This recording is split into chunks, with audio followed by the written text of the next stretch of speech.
What on earth is a custom shop classic? Welcome back, Troglodytes, to your daily dose of guitar information, the Trogly's Guitar Show. Today we're diving into the mid-90s era of Gibson to talk about a custom shop classic. That's right, the custom shop made them too. The Les Paul Classic was first introduced in late 1989, 1990 being the first full production year. It initially ranked above a Les Paul standard, but below a formal reissue guitar, but this was built to 1960 style specs. It would look something like this. You'd have the uncovered pickups, you'd have the blade-thin neck, the 1960 pickguard, as well as classic on the truss rod cover, and these are very good guitars. In fact, so good, after 1993 they had to change them up, because some unscrupulous dealers were changing a few parts on the classics and selling them as one of the higher-end reissues. So instead of saying Les Paul model on the silkscreen, they changed it to Les Paul Classic. So now let's get back to our main review and demo piece here today. This is a custom shop classic. It looks a little bit different, right? Is the difference between a Gibson USA produced versus custom shop the fact that we have a crazy quilted maple top or flame figuring? No, please do not use that as the takeaway of this episode, because super flamey tops were also offered on the USAs under the Premium Plus lineup. But you will notice the pickups look a little bit different. We've got these zebra bobbins going on. And it's no longer the hot ceramic 496R 500T set. They went a little bit more traditional in the custom shop with the 57 Classics. So that is a huge tonal difference here if you have to play a stock original guitar. Might be a reason why you consider stepping up to one of the custom shop ones. Now, as far as the headstock, things are pretty similar here. It still says classic. However, they get a blank truss rod cover stock from the factory. That is not a replaced part. And it's real easy to identify if you have a custom shop one because they've got this little banner on the back. The custom shop version of this guitar was introduced somewhere around 1994. The first year ones have this really weird, almost Chinese counterfeit knockoff looking decal before they changed it into what we have here today, as today's example is a 1995. But they lasted till around 1998. I don't have a firm ending date on that, but it was a very shortly lived variation. But speaking of variations, you can find two different top materials. There are mahogany tops as well as the maple tops. Now what we're seeing here today, the maple ones typically had a lot more color options. For example, Mike Slabowski has a great collection of these. Like, there are some exotic out there colors within the custom shop. But documenting one of those mahogany top ones would be interesting to do one day as well. But to learn more about this one, we can look inside the case candy. That's filled out to September 1st of 1995. And our model number here tells us it's a Les Paul Classic Premium Plus Quilt top. And another fun bonus is this has a Yamano manual with it. If you're not familiar, Yamano is an infamous Japanese dealer who only accepted the best of the best. At least that's how the lore online plays out. So if you have a Yamano Gibson, sometimes there's a little bit of extra bragging rights to that. But I mean, let's be real here. This is a pretty nice top on a classic. I would make the argument that I think the custom shop ones also have a slightly deeper dish carve to them. I'll get some contour gauge readings on that to see if that's true, but again, I only have the one 1990 to compare that to today. But another thing that's really important to understand when talking about these custom shop classics is the fact that the custom shop from Gibson is nearly a brand new thing. That was first introduced as a separate division in late 1993. You can check out this review of a first year R9 if you want to learn a little bit more on that subject. So if you have an early 94 classic, I mean, that's like the first full year, right? So 95, I mean, they're just now trying to figure out what they want to do in the custom shop. They're not as accurate as the produced guitars of today, and regular classics already had an ABR1 bridge, so it's not like today where it's the ABR1 long neck tenon if you go to custom shop, as to why it's better. But I've also heard that these custom shop classics got like slightly lighter weight bodies. So, I mean, this feels pretty good. I would probably guess it's around 9¼ pounds, but we'll find out on the workbench, which is where I will take you to now to discover more secrets behind this one.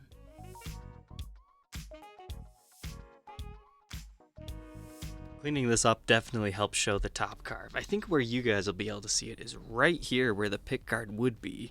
It's just so deep right there. It's ridiculous. We'll compare that to the regular Classic here in a second. But in case you didn't notice, other Classics have a pickguard right here that says Classic on it. The custom shop ones, it appears most of them did not even ship with a pickguard at all due to their really cool flamey tops.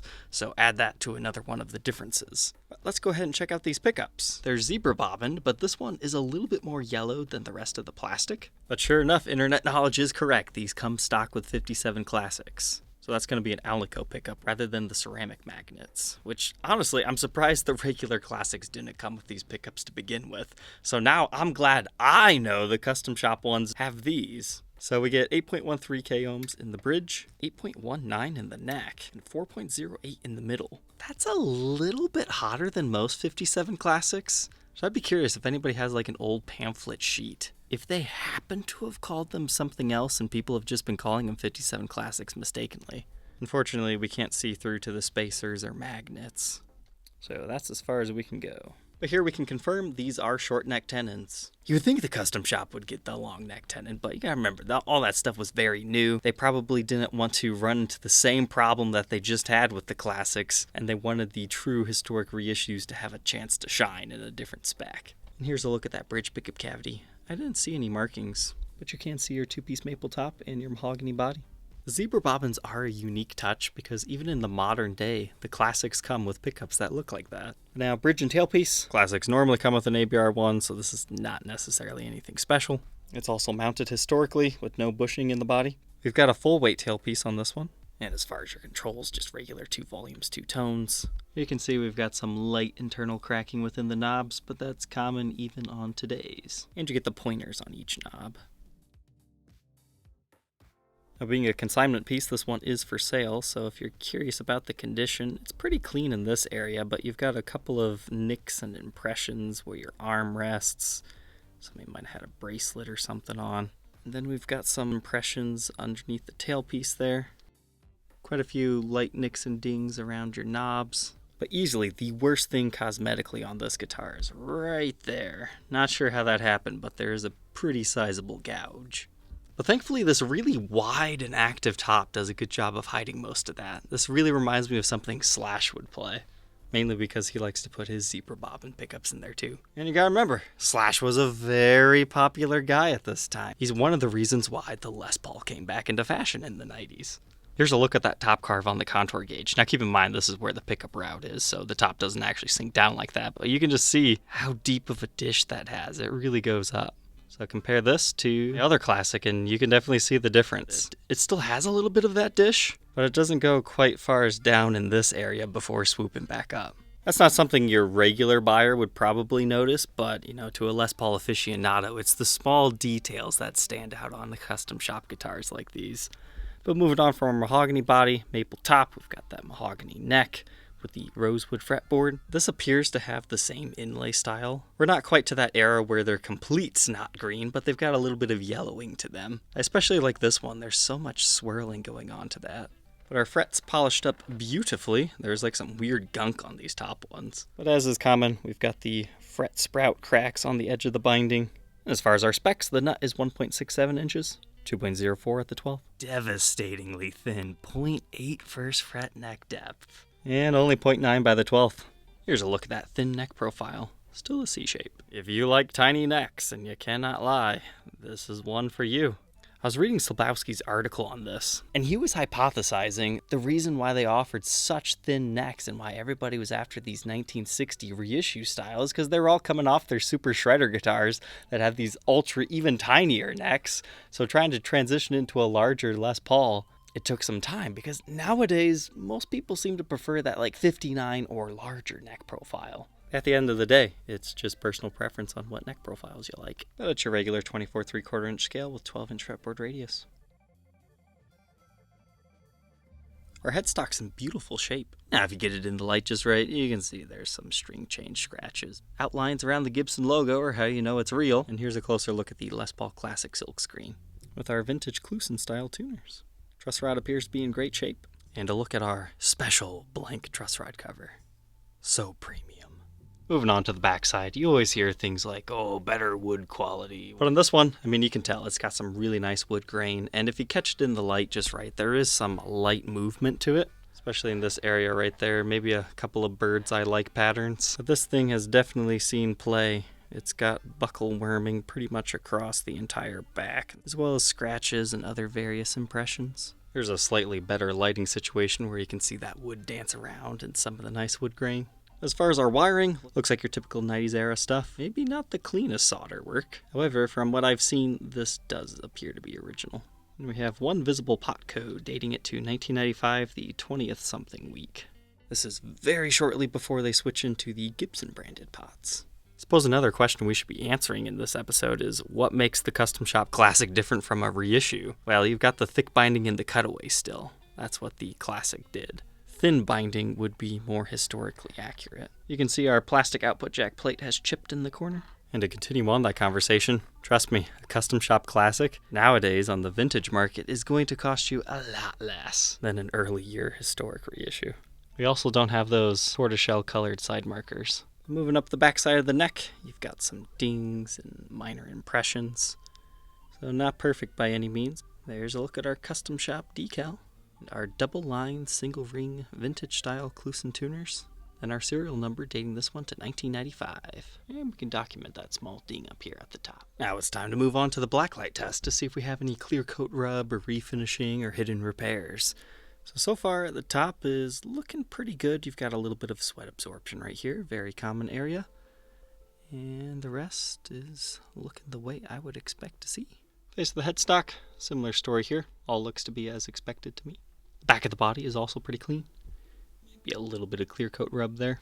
Take a gander along the edges. You got a little bit of some sort of a rub right here on the corner, but for the most part, this is actually blacklighting very nicely. Looks like this guy was a little bit more of a solo player. You've got just very minor lacquer rub there. Looks good to me.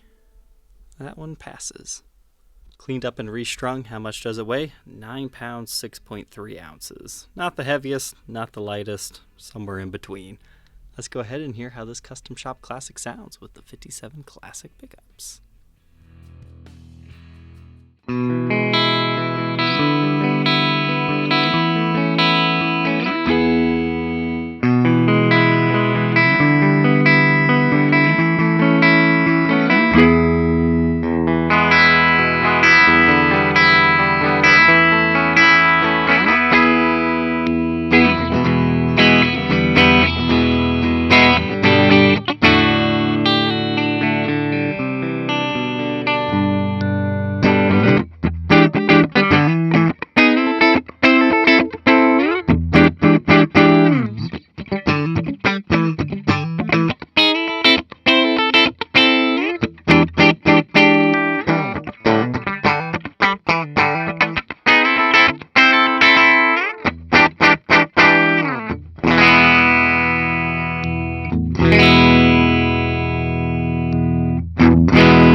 For me, I really like that middle position on this one. The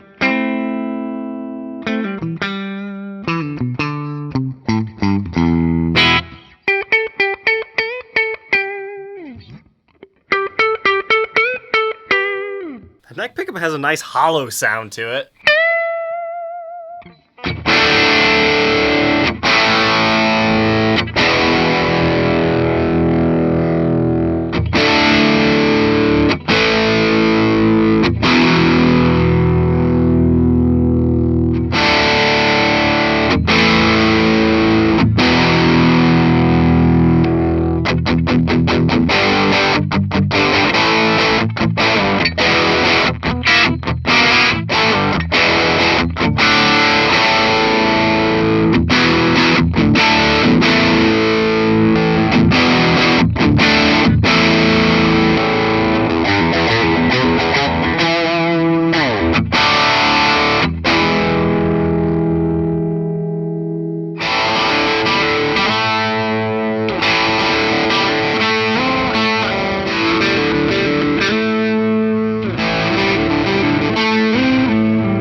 So there we go, a beautiful Gibson Custom Shop Les Paul Classic. I can kind of see why these things don't exist anymore, because we have things like the official 1960 reissue.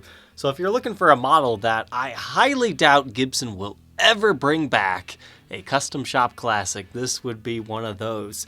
It is significantly different from a regular classic of the era.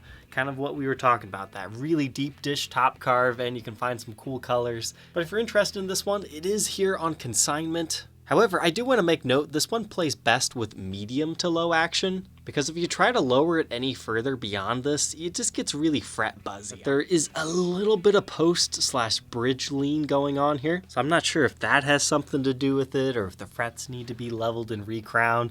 I didn't see any like crazy fret wear or anything. I mean, they're all beautifully shined up now, but it might need a level recrown if you're looking for that super ultra low action. But overall, I hope you have a better understanding of the Custom Shop Classics. I know I do now. Don't forget to like, comment, and subscribe, and we'll catch you tomorrow on the next one. Take care. If you enjoyed the video on this 95 Classic, I bet you would love to click on this one to learn about a first year 1993 59 reissue. It was the birth of the custom shop as we know it, but that's the top end model, whereas this was just something they were kind of trying out.